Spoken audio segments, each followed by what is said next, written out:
जय हिंद दोस्तों। Lead academy YouTube channel पर आपका स्वागत करता हूं। अभी हम केबीसी नैनो का बिहार स्पेशल करवा रहे थे। इसमें प्राचीन बिहार का इतिहास और मध्यकालीन बिहार का इतिहास पूरे कंप्लीट हो चुका है। आज हम करेंगे आधुनिक बिहार का इतिहास। इसका पहला पार्ट होगा। 4-5 पार्ट में ये भी आपका क्या होगा, समाप्त हो जाएगा। तो आज पहला पार्ट देखते हैं। जिसको भी इसका पीडीएफ प्राप्त करना हो, आप मेरा Telegram channel lead academy Patna को सर्च करेंगे, वहां पर आपको पीडीएफ भी मिल जाएगा।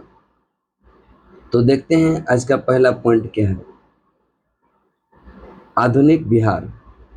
फर्रुखसियर के शासनकाल में बिहार के सूबेदार के रूप में यह शहजादा मिर्जा अहमद को नाम मात्र के अधिकार दिए गए और बंगाल के नाजिम सुजाउद्दीन को उसका सहायक नियुक्त किया गया।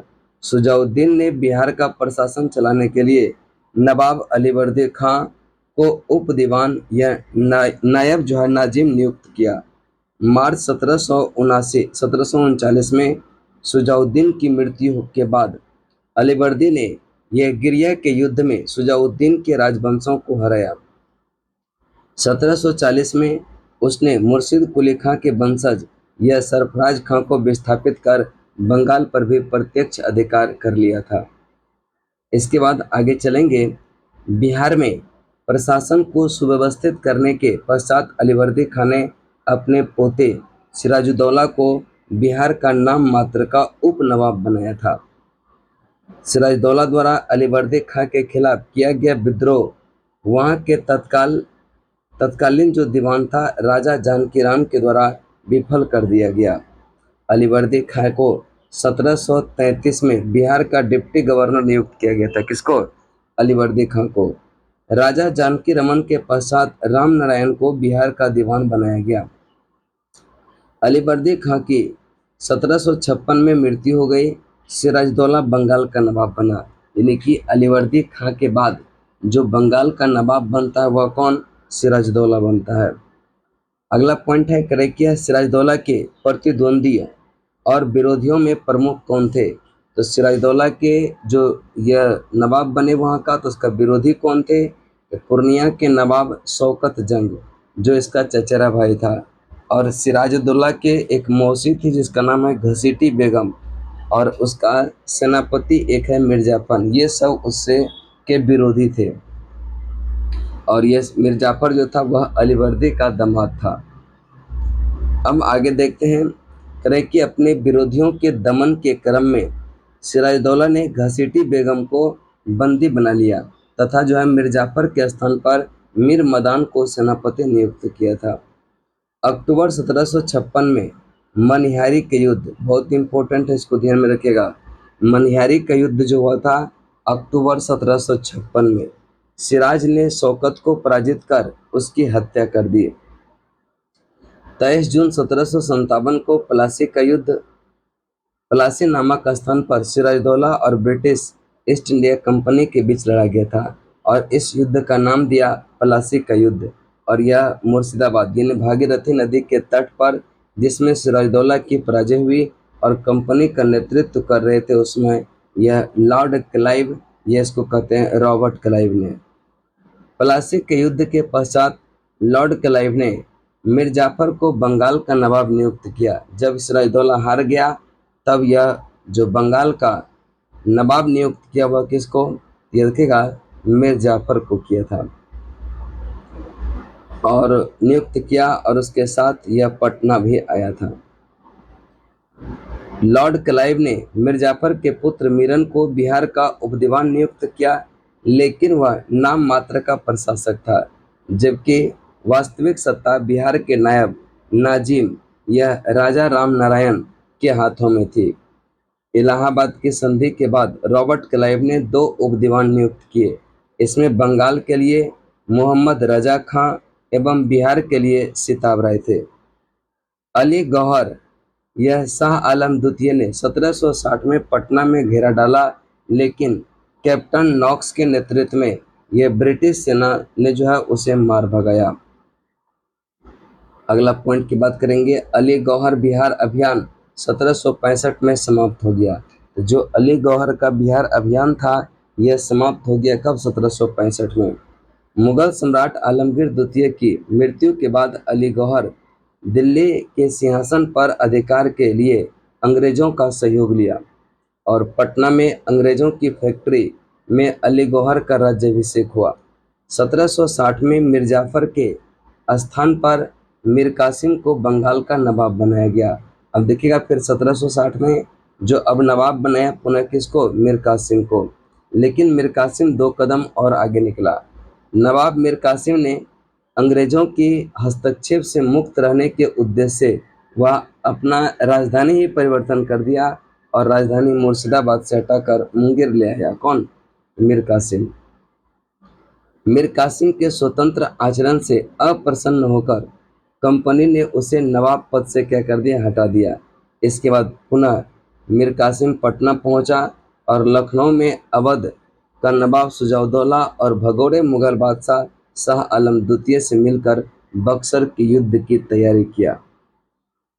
1764 में अंग्रेजी सेना के साथ मीर कासिम अवध के नवाब सुजाउद्दौला और भगोड़े मुगल बादशाह जिसको कहते हैं शाह आलम द्वितीय की संयुक्त सेना, यानी कि भारत की तरफ से 3 कंबाइंड सेना था, मीर कासिम का, सुजाउद्दौला का और एक शाह आलम द्वितीय का। और बक्सर में मुठभेड़ हुआ जो इतिहास में बक्सर के युद्ध के नाम से जाना जाता है। इसमें अंग्रेजी सेना का नेतृत्व कर रहा था हेक्टर मुनरो और यह तीनों कंबाइंड सेना को अंग्रेजों ने हरा दिया। बक्सर युद्ध के पश्चात शाह आलम द्वितीय ने बिहार, बंगाल, उड़ीसा क्षेत्र में दीवानी यह लगान वसूला यह का जो है अधिकार ईस्ट इंडिया कंपनी को सौंप दिया। अब देखिए 1757 में जो प्लासी का युद्ध हुआ था, नींव तो समझा जाता है कि वहीं से आरंभ हुआ, लेकिन जो 1764 का बक्सर का युद्ध हुआ इसने समझिए कि अंग्रेजों की प्रभुसत्ता को स्थापित कर दिया। 1757 का जो युद्ध था वह कूटनीति के तहत विजेता हुआ था, लेकिन यह पूर्णतः सैनिक शक्ति के बल पर विजेता 1764 का बक्सर का युद्ध था। रॉबर्ट क्लाइव 1765 में बंगाल एवं बिहार क्षेत्र में द्वैध शासन लागू किया। सर लियोनस कार्टियस को द्वैध शासन का जनक कहा जाता है। किसको, लियोनस कार्टियस। इस समय बिहार का प्रशासन मिर्जा मोहम्मद कजीम खां मीर जाफर का भाई के पास था और इसकी सहायता के लिए एक उप सूबेदार धीरज नारायण, यह राजा राम नारायण का भाई था। क्लाइव ने सितंबर 1765 में कजीम खां को पद से हटाकर उसके स्थान पर धीरज नारायण को नियुक्त किया था। राजा राम नारायण और राजा सीताबराय बिहार के महत्वपूर्ण उप प्रांतपति में से थे। पटना में स्थित अंग्रेजों की फैक्ट्री व्यापारिक केंद्र के मुख्य अधिकारी जो था यह मिडलटन, ठीक है, यह मिडलटन को राजा धीरज नारायण और राजा सीताबराय के साथ प्रशासन मंडली का सदस्य 1766 में नियुक्त किया। धीरज नारायण को 1767 में हटाकर सीताबराय को कंपनी का नायब दीवान बनाया और थॉमस रम्बोल्ट को पटना फैक्ट्री का मुख्य अधिकारी बनाया था। अगला आप देखिएगा, अगला जो चैप्टर है आपका बिहार में यूरोपीय व्यापारिक का आगमन। सर्वप्रथम 17वीं शताब्दी में बिहार में यूरोपीय व्यापारिक कंपनियों का आगमन प्रारंभ हुआ। प्रारंभ में बिहार के 16 व्यापार और डच व्यापारियों का यह प्रभुत्व था। बिहार में सबसे पहले पुर्तगाली आए। पुर्तगाली हुगली के जलमार्ग से पटना आए थे और पुर्तगाली अपने साथ मसाला, चीनी मिट्टी के बर्तन इत्यादि यह लेकर आते। वे पटना से सूती वस्त्र ले जाते, तो उधर से लेकर के आते थे मसाला, चीनी मिट्टी के बर्तन और इधर से ले जाते थे सूती वस्त्र। ठीक है। बिहार में डच कंपनी की स्थापना 1632 में, हमेशा पूछा जाता है कि बिहार में डचों ने जो कंपनी का स्थापना किया था वह कब, तो 1632। डच फैक्ट्री वर्तमान पटना कॉलेज के उत्तरी यह हिस्से की इमारत थी। जॉब चार्नोक को 1664 में पटना फैक्ट्री का प्रधान बनाया गया। किसको, जॉब चार्नोक को, और इस पद पर 1680 तक रहा। जॉन मार्शल ने इस दौरान जॉब चार्नोक के अधीन कार्य किया। बिहार के सूबेदार शाइस्ता खां द्वारा 1680 में अंग्रेजी कंपनी के व्यापार पर 3.5% कर लगाने से ये क्षुब्ध होकर जॉब चरनॉक ने हुगली शहर को 1686 में लूट लिया। हुगली शहर को कब लूटा था? 1686 में। क्यों? क्योंकि शाइस्ता खान ने 3.5% कर लगाया था कंपनियों के व्यापार पर। फर्रुखसियर ने अंग्रेजों को बिहार एवं बंगाल में व्यापार करने के लिए 1717 में पुनः स्वतंत्रता प्रदान कर दी। पटना फैक्ट्री को यह अंग्रेजों ने 1718 में पुनः खोल दिया और इस दौरान कंपनी ने व्यापार में घूसखोरी की प्रथा को प्रारंभ कर दिया। नवाब अलीवर्दी खां के दबाव के कारण पटना फैक्ट्री 1750 में पुनः बंद कर दिया गया, लेकिन हॉलवेल ने प्रयास करके 1755 में पटना फैक्ट्री को पुनः खोल दिया था। बिहार में यूरोपीय कंपनी का स्थापना वर्ष की बात करेंगे और उत्पाद की बात करेंगे। पुर्तगाली फैक्ट्री 17वीं शताब्दी के पूर्वार्ध में, डच 1632, ब्रिटिश 1651 और डेन ने 1774 में। तो सबका ईस्वी याद रखिएगा। डच ने प्रथम फैक्ट्री बिहार में जो लगाया था वह 1632 में, ब्रिटिश ने लगाया था 1651 और डेनिश ने लगाया था 1774। अब जो पुर्तगाली फैक्ट्री लगाया था सूती वस्त्र का उत्पादन से संबंधित था, डच अनाज, सोरे और सूती वस्त्र, यह जो ब्रिटिश है नील, सूती वस्त्र और डेन जो है सूती वस्त्र। बिहार के सूबेदार सैयद हुसैन अली खां एवं उसका भाई अब्दुल्ला खां को सैयद बंधु के नाम से जाना जाता है, जो शासक निर्माता। अब देखिएगा, शासक निर्माता के रूप में भी सैयद बंधु को जाना जाता है। 1763 को यह मीर कासिम ने पटना में गिरफ्तार 148 कैदियों, जिसमें कि पटना के अंग्रेज एजेंट एलिस भी था, की हत्या करवा दी और यह घटना पटना हत्याकांड के नाम से प्रसिद्ध हुआ। और यह किसने करवाया था? तो मीर कासिम ने। कब करवाया था? 1763 में। जेम्स अलेक्जेंडर की अध्यक्षता में 1770 में रेवेन्यू काउंसिल ऑफ पटना के नाम से जो है एक लगान परिषद का गठन किया गया। तो ध्यान में रखिएगा, रेवेन्यू काउंसिल ऑफ पटना के नाम से एक लगान परिषद का गठन कब हुआ था? 1770 में। किसकी अध्यक्षता में? James Alexander. लगान परिषद के दो अन्य सदस्य थे, एक का नाम था रॉबर्ट पाल्क और एक का नाम था जॉर्ज बेनस्टार्ट। ठीक है, जॉर्ज बेनस्टार्ट था। 1770 में बिहार का पूर्णिया जिला सन्यासी विद्रोह का केंद्र था। ये भी क्वेश्चन पूछ लिया जाता है कि 1770 में जो पूर्णिया जिला बिहार का था वह किस विद्रोह से यह संबंधित था? यह किस विद्रोह था? वहाँ पर सन्यासी विद्रोह यह उसमें चल रहा था। आगे है सर जॉन शोर को अस्थाई बंदोबस्त व्यवस्था को बिहार में गवर्नर जनरल लॉर्ड कॉर्नवालिस द्वारा 1793 में लागू किया गया था। इसके बाद अगर हम बात करेंगे, जब ईस्ट इंडिया कंपनी को 1765 में बिहार का दीवानी अधिकार प्राप्त हो गया, तो बाद बिहार का प्रशासन चलाने के लिए जो है नायब नजीम अथवा उप प्रांतपति का पद बनाया गया। 1772 में वारेन हेस्टिंग ने सिताब राय को अपदस्थ करके उसके पुत्र कल्याण सिंह को राय रायन की उपाधि प्रदान किया। 1770 के बाद 1783 में पुनः बिहार में अकाल पड़ा और इस समस्या के समाधान के लिए अनाज भंडार के लिए 1784 से 86 में पटना गोलघर का जो यह निर्माण किया गया था 1784 से 86 के बीच में। और वह किस लिए से? चूंकि एक बार 1783 में अकाल पड़ गया तो वहाँ पर अनाज को स्टॉक करने के लिए पटना गोलघर का निर्माण किया गया था। पटना गोलघर का निर्माण ब्रिटिश इंजीनियर कप्तान जॉन जो है गॉर्स्टिन ने कराया था। बिहार में अब हम देखेंगे, अगला चैप्टर है बिहार में जनजाति विद्रोह के बारे में। बिहार के जनजातीय क्षेत्र में ब्रिटिश सत्ता के विरुद्ध कई चुनौतियां संगठित हुई। कुछ ब्रिटिश सत्ता के विस्तार के बीच तो इसकी स्थापना के पश्चात और ब्रिटिश सत्ता का दक्षिण बिहार को अब झारखंड में है के पठारी क्षेत्र के विस्तार 1765 के बाद आरंभ हुआ। और इसके फलस्वरूप स्थानीय जनजाति में विरोध की भावना जगी। उन्होंने अपने संस्कृति और आर्थिक या स्थिति के विनाश की संभावना नजर आने लगी। नव आगंतुकों जिसे जिन्हें जो है दिक्कू कहा गया के विरुद्ध में यह विरोधी भावना बनी। जनजाति ने जो है एक के बाद एक कई विद्रोह द्वारा जो है अपने शौर्य, बलिदान एवं राष्ट्र प्रेम का परिचय दिया।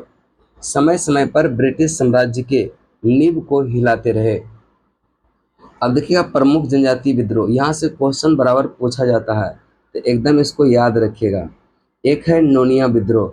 नोनिया विद्रोह सबसे पहले देखिएगा कब से कब तक रहा, तो नोनिया विद्रोह जो रहा चला यह 1770 से 1800 के बीच यह नोनिया विद्रोह चला था। और नोनिया विद्रोह बिहार के मुख्य सोडा और यह सोडा उत्पादन केंद्र हाजीपुर, तिरहुत, सारण, पूर्णिया में हुआ था। तो इसका एक तो ईस्वी याद रखना है और किस क्षेत्र में हुआ था इसको याद रखना है। तो जो सोडा उत्पादक क्षेत्र था जैसे आपका हाजीपुर, तिरहुत, सारण, पूर्णिया, इन सब क्षेत्रों में नोनिया विद्रोह हुआ था। और नोनिया विद्रोह कब से कब चला था? 1770 से 1800। एक है तमार विद्रोह। तमार विद्रोह 1789 से यह 1794 छोटा नागपुर के उरांव जनजाति द्वारा जमींदार और साहूकार के शोषण के खिलाफ विद्रोह शुरू हुआ। 1794 तक चलता रहा। अंततः इस विद्रोह को अंग्रेजों ने कुचल दिया। तो तमार विद्रोह छोटा नागपुर के क्षेत्र में और यह उरांव जनजाति के द्वारा किया गया था। एक है चेरो 1800 से 1802। यह पलामू, इसका जो नेतृत्व करता था वह भूषण सिंह था। पलामू क्षेत्र में चेरो विद्रोह भूषण सिंह इसके नेतृत्व करता थे। अंग्रेजों ने 1802 में भूषण सिंह को पकड़ करके यह फांसी की सजा दे दिया। इसके बाद है कोल विद्रोह। कोल विद्रोह भी 1831-32 छोटा नागपुर क्षेत्र में यह विद्रोह भारतीय इतिहास का महत्वपूर्ण विद्रोह था। वास्तव में यह मुंडा विद्रोह था, मुंडों का विद्रोह था, और जिसमें कि हो, उरांव यह अन्य जनजाति लोग भी शामिल थे। यानी कि कोल विद्रोह वास्तव में मुंडा विद्रोह था, मुंडों का, मुंडा जनजाति का, लेकिन इसमें अन्य जनजाति भी शामिल था जैसे हो और उरांव। इस विद्रोह का मुख्य कारण भूमि संबंधी असंतोष था और इस विद्रोह का प्रमुख नेता बुद्धो भगत, बिंदराय, सिंगराय और सुरगा मुंडा ये सब थे कोल विद्रोह से संबंधित नेता। एक है भूमिज विद्रोह जो कि 1832-33 में, यह विद्रोह बीरभूम के जमींदार गंगा नारायण सिंह के नेतृत्व में किया गया। और इस विद्रोह का कारण जो है ब्रिटिश सरकार के शोषणकारी लगान व्यवस्था, इसका प्रभाव बीरभूम और सिंहभूम दोनों क्षेत्रों में था। संथाल विद्रोह की बात करेंगे, इसका 55-56 1855-56 में संथाल विद्रोह। संथाल आदिवासियों का यह विद्रोह जो है भागलपुर जिले के यह राजमहल के भगनाडीह से जो है 30 जून 1855 को प्रारंभ हुआ। संथाल विद्रोह का प्रभाव क्षेत्र पश्चिम बंगाल के वर्धमान से लेकर बिहार के भागलपुर तक था। और कहे कि इस विद्रोह का नेता यह सिद्धो, कान्हो, चांद, भैरव चारों सहोदर भाई थे। और इस विद्रोह का यह जो है दमन कैप्टन अलेक्जेंडर और लेफ्टिनेंट थॉमसन ने किया था। किसका? संथाल विद्रोह का। तो संथाल विद्रोह 55-56 ध्यान में रखिएगा। नेतृत्वकर्ता जो था यह सिद्धो, कान्हो, चांद, भैरव चारों भाई था। और यह विद्रोह को जो दबाने का काम किया था अलेक्जेंडर, यह कैप्टन अलेक्जेंडर और लेफ्टिनेंट ये जो है थॉमसन ने। संथाल विद्रोह जमींदारों एवं साहूकारों के खिलाफ विद्रोह था। संख्यात्मक रूप से बिहार की सबसे बड़ी अनुसूचित जनजाति संथालों की थी। संथाल विद्रोह का प्रभाव भागलपुर से लेकर राजमहल पहाड़ी तक विस्तृत था, जिसे जो है दामिन ए को पहाड़िया का राजा के नाम से भी क्या होता है, जाना जाता है। एक है लोटा विद्रोह। देखिएगा इससे भी क्वेश्चन पूछा गया कई बार एग्जाम में। लोटा विद्रोह, तो लोटा विद्रोह 1856 में, यह विद्रोह 1857 की क्रांति के एक साल पूर्व यानी कि उसके पहले हो गया था। मुजफ्फरपुर जेल के कैदियों द्वारा लोटा के लिए किया गया यह विद्रोह था। यहाँ प्रत्येक कैदी को पीतल का लोटा दिया जाता था, लेकिन सरकार ने निर्णय लिया कि पीतल की लोटे की जगह अब मिट्टी के बर्तन दिए जाएंगे। इसके बाद वहाँ के कैदियों ने विद्रोह कर दिया और इसको लोटा विद्रोह के नाम से जाना जाता है। तो लोटा विद्रोह कहाँ से? तो मुजफ्फरपुर के जेल के कैदियों ने लोटा के लिए यह विद्रोह किया था। इसके बाद आगे चलते हैं मुंडा विद्रोह। मुंडा विद्रोह 1899 से 1901। इस आंदोलन का मुख्य प्रवर्तक जो था वह कौन? बिरसा मुंडा था। यह आंदोलन दो चरणों में, एक तो 1858 से 1895 और दूसरा चरण जो था वह 1895 से 1901 तक। बिरसा मुंडा के पहले विद्रोह को सरदारी लड़ाई के नाम से भी जाना जाता था। कह कि जो बिरसा मुंडा इसमें पहले नेतृत्व में नहीं थे तो उसको पहले सरदारी लड़ाई के नाम से भी क्या होता जाना जाता था। मुंडा विद्रोह का मुख्य उद्देश्य आर्थिक, राजनीतिक और धार्मिक स्थिति में परिवर्तन एवं पुनरुत्थान लाना था। यह आंदोलन एक सुधारवादी प्रयास के रूप में आरंभ हुआ था। बिरसा ने नैतिक आचरण की शुद्धता, आत्म सुधार, एकेश्वरवाद का उपदेश दिया और इस आंदोलन के यह विरुद्ध सरकार ने दमन चक्र चलाया और 3 मार्च 1900 ईस्वी को चक्रधरपुर में बिरसा मुंडा को गिरफ्तार कर लिया गया। तो ध्यान में रखिएगा, बिरसा मुंडा को गिरफ्तार कर लिया 3 मार्च 1900 को। 2 साल की सजा दी गई थी, लेकिन 9 जून 1900 को कराची, ये जो है 9 जून 1900 को यह रांची कारागार में हैजा रोग के कारण जो है इसकी मृत्यु हो जाती है। तो बिरसा मुंडा का मृत्यु कहाँ पर हुआ? तो रांची कारागार में। किस रोग से? हैजा रोग के कारण। और कब? यह 9 जून 1900 को। जहां अब बिरसा मुंडा की याद रखिएगा आदम कद की प्रतिमा भी क्या है लगाई गई है। इसके बाद है बिरसा मुंडा के अनुयायी उन्हें धरती अब्बा का अवतार मानते थे। वर्तमान में बिहार, झारखंड, उड़ीसा और पश्चिम बंगाल के आदिवासी इलाकों में बिरसा मुंडा को भगवान की तरह पूजा किया जाता है। बिरसा मुंडा का जन्म जो है 15 नवंबर 1875 को उली हातू गांव में। और ध्यान रखिएगा 15 नवंबर को भारत सरकार ने जनजातीय गौरव दिवस की भी घोषणा किया कि जनजातीय गौरव दिवस जो मनाया जाएगा वह 15 नवंबर को। बिरसा मुंडा को के समाप्ति के यह आंदोलन के समाप्ति के बाद 1908 में छोटा नागपुर टेनेंसी एक्ट को यह लाया और आंदोलन के बाद आदिवासी की यह खुदकट्टी व्यवस्था पुनः क्या हो गया? लागू किया गया। ताना भगत आंदोलन 1914। इस आंदोलन का शुभारंभ 21 अप्रैल 1904 को गुमला जिले के बिशनपुर प्रखंड के चिंगारी नवदा टोली नवा टोली से हुआ। उरांव जनजाति द्वारा आरंभ किया गया आंदोलन था। यह आंदोलन अपने शुरुआती चरण में कुड़ुक धर्म, उरांव का मूल धर्म के नाम से जाना जाता है। इस आंदोलन के प्रमुख नेता जतरा भगत थे। उसने उरांव में धार्मिक सुधार संबंधी कार्यों पर जोर दिया और सिर्फ धर्मेश उरांव के देवता की जो है आराधना पर बल दिया। साथ ही पशु पक्षी मांस मदिरा कुरीतियों को त्याग भी यह उसने जो है बल दिया था। जतरा भगत के नेतृत्व में ऐलान हुआ कि मालगुजारी नहीं देंगे, बेगारी नहीं करेंगे और कर नहीं देंगे।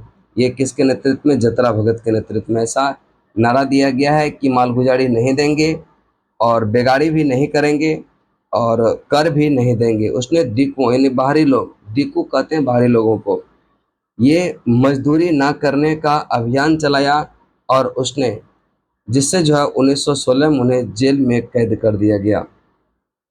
पर यह आदिवासी ने जतरा यह भगत को बिरसा मुंडा का ही जो है रूप माना था। एक है यह सफाहुड़ आंदोलन। सफाहुड़ आंदोलन यह 1870 में हुआ था और इनके जन्मदाता यह बाबा लाल हेम्ब्रम था। जमींदारों द्वारा कृषकों से मांगे गए बेगार या अवैध उपकरण को यह बेथी नाम से जाना जाता है। किस नाम से? बेथी नाम से। अब यहाँ पर देखिएगा प्रमुख जनजाति आंदोलन और जो है उसके नेतृत्वकर्ता कौन कौन थे, नेता कौन थे।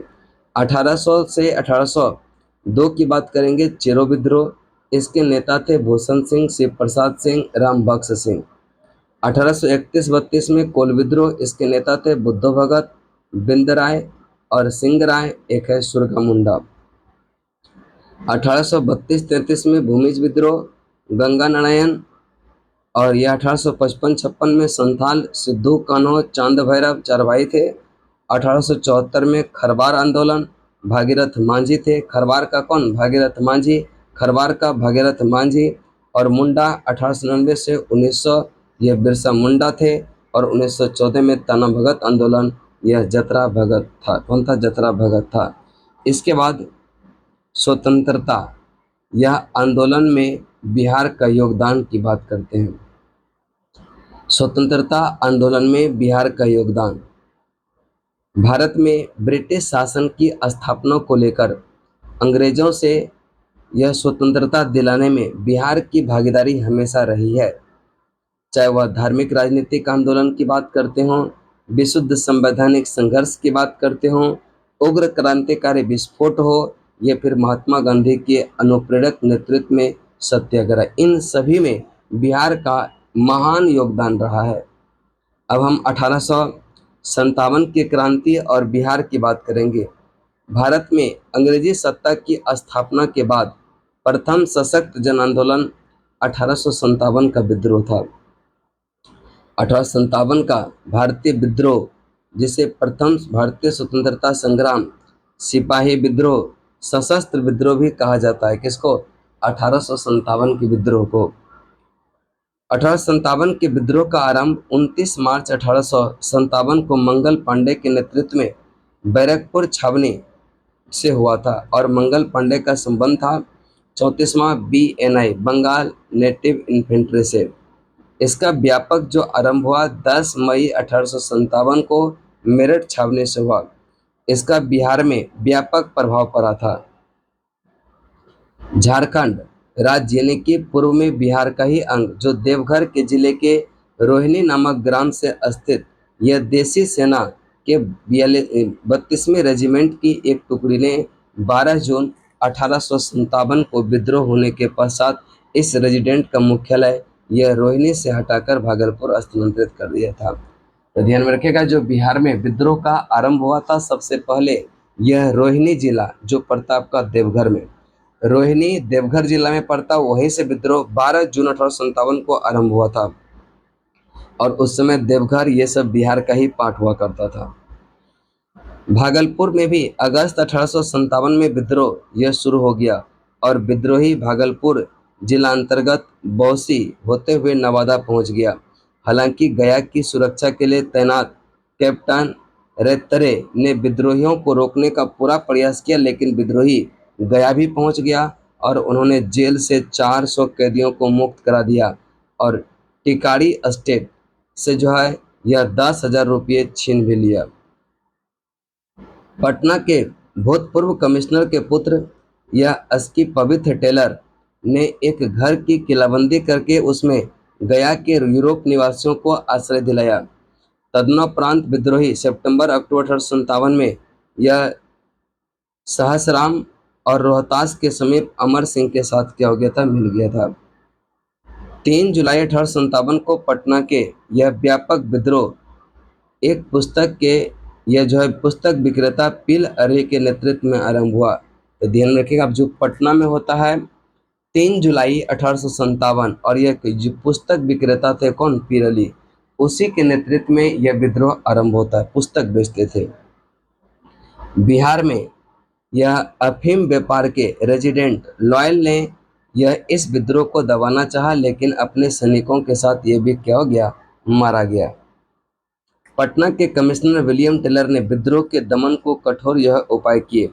4 जुलाई को संपूर्ण पटना नगर की तलाशी हुई और सरकार के अस्थायी अधिकारियों ने दमनात्मक कार्रवाई भी की। इसमें पीर अली को गिरफ्तार कर लिया गया।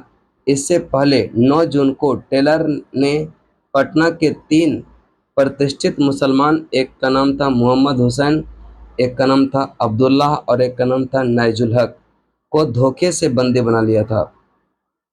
इन तीनों को वहाबियों को जो है यह सहायता देने के कारण बंदी बनाया गया था। यह वहाबी आंदोलन को समर्थन कर रहे थे, इस कारण से इन तीनों को बंदी बनाया था। पीर अली पटना के महाजन लुत्फ अली खां, उसके जमादार शेख घसीटा और महाबत अली पर मुकदमा चलाया गया। घाट यह जो है खजे कलां थाना के दरोगा पर 3 जुलाई को सूचना देने के विफलता के आरोप में उसको क्या कर दिया था, बर्खास्त कर दिया था। पटना शहर के मजिस्ट्रेट मौलवी मेहंदी को भी संदेह के आधार पर गिरफ्तार कर दिया। 25 जुलाई 1857 को मुजफ्फरपुर में भी कुछ अंग्रेज अधिकारी को विद्रोह सैनिकों ने क्या कर दिया, हत्या कर दिया। 25 जुलाई 1857 को दानापुर छावनी में 3 रेजिडेंट के यह सैनिकों ने विद्रोह कर दिया और अगले दिन शाहाबाद जिले में प्रवेश कर गया, जहां जगदीशपुर के बाबू कुंवर सिंह के सुयोग्य नेतृत्व में ब्रिटिश राज के को जो है एक सुसंगठित चुनौती का सामना करना पड़ा। तब शाहाबाद, अब यहाँ से जो विद्रोह का नेतृत्व करना शुरू किए वह बाबू कुंवर सिंह ने। 30 जुलाई को कंपनी सरकार ने पटना, शाहाबाद, सारण, मुजफ्फरपुर और चंपारण जिले में मार्शल लॉ लागू किए थे। तो मार्शल लॉ लागू कहाँ कहाँ था, इसको ध्यान में रखिएगा। एक तो आपका यह पटना, शाहाबाद, सारण, मुजफ्फरपुर, चंपारण में मार्शल लॉ। दानापुर स्थित सैनिक मुख्यालय मेजर जनरल लोआउट के जो है कमान में था। 1857 के विद्रोह के दौरान मुंगेर का क्षेत्र अप्रभावित रहा, जबकि इस विद्रोह का केंद्र आरा, दानापुर, गया, पटना, मुजफ्फरपुर ये सब था। 1857 के मुख्य केंद्र बिहार का आरा शाहाबाद केंद्र, जिसका नेतृत्व कुंवर सिंह ने किया। कुंवर सिंह का जन्म भोजपुर जिले के यह जगदीशपुर गांव में हुआ था। जमींदार यह पिता साहबजादा सिंह के ज्येष्ठ पुत्र कुंवर सिंह का विवाह गया के देवमुंगा में हुआ था और दानापुर में आए हुए यह सैनिक को लेकर कुंवर सिंह के दल ने आरा की अंग्रेज सैनिक टुकड़ी को 27 जुलाई 1857 को क्या कर लिया था, घेर लिया था। यही मजिस्ट्रेट एच.सी. बेक ने नगर के अन्य सभी यूरोप निवासियों को लेकर यह एक दुल्ले मकान के आश्रय में ले लिया था। इस मकान को कंपनी के रेलवे इंजीनियर विकास वायल ने सुरक्षात्मक व्यवस्था करके एक दुर्ग के समान बना दिया था। 5 अगस्त 1857 के को जो है बंगाल सरकार ने टेलर के स्थान पर ई सैमुअल्स को पटना का आयुक्त नियुक्त कर दिया। सैमुअल्स के पटना पहुंचने तक पटना के न्यायाधीश R.N. या फर्रुखासन आयुक्त का पदभार संभाला। सैमुअल्स ने 8 अगस्त 1857 को पटना के आयुक्त का पदभार संभालने के तुरंत बाद आरा के मजिस्ट्रेट का नाम एक आदेश जारी किया कि जब तक आरा के सरकारी भवनों की मरम्मत न हो जाए तब तक के लिए वह अपना मुख्यालय बक्सर में ही रखे। सैमुअल्स यह 21 अगस्त 1857 को आरा के मजिस्ट्रेट यह को 1857 के 25वें विधान के अंतर्गत कुंवर सिंह आंदोलन ने करे कि कुंवर सिंह तथा आंदोलन में भाग लेने वाले कुछ यह अन्य लोगों की संपत्ति जब्त करने का भी आदेश दे दिया और उसी इलाके के अमर रघु, ठीक है, यह अमरथु और राजगीर जो है परगनों में उपद्रव खड़ा करने वाले नामदार खां के बारिशों को यह गिरफ्तार करने का आदेश तत्कालिक बिहार थाना के जो है यह अमरवा निवासी माया सिंह को बिसेंट ने उस क्षेत्र का मुख्य विद्रोही कहा। कैप्टन डनबर के नेतृत्व में दानापुर में लगभग 500 यूरोपियों एवं सिख सैनिक आरा में यह घिरे हुए अंग्रेज सैनिक की सहायता के लिए भेज गए, लेकिन कुंवर सिंह के दल ने 29-30 जुलाई 1857 को जगदीशपुर पर कब्जा कर लिया था। बंगाल आर्टिलरी का जो है एक मेजर बिसेंट आयर इलाहाबाद जाते हुए आरा पहुंचा और उसने बीबीगंज में 2 से 3 अगस्त 1857 को कुंवर सिंह की सेना के साथ भीषण युद्ध किया। तदनुपरांत आरा पहुंचकर अंग्रेजों को मुक्त करा लिया। 12 अगस्त 1857 को आयर ने जगदीशपुर में विद्रोह को दबाकर वहां कब्जा कर लिया और कुंवर सिंह ने कहा कि मैं जहां भी हूं जगदीशपुर वहीं भी है। ये कथन किसका है? कुंवर सिंह। कभी कभी देखिएगा यह कथन भी पूछ लिया जाता है किसने कहा था कि मैं जहाँ भी हूँ जगदीशपुर वहीं है? यह वीर कुंवर सिंह ने। कुंवर सिंह ने नाना साहब के साथ यह दिसंबर 1857 में कानपुर में अंग्रेजों के साथ संघर्ष में भाग लिया और 1858 में उन्होंने आजमगढ़ अंग्रेजों को पराजित किया।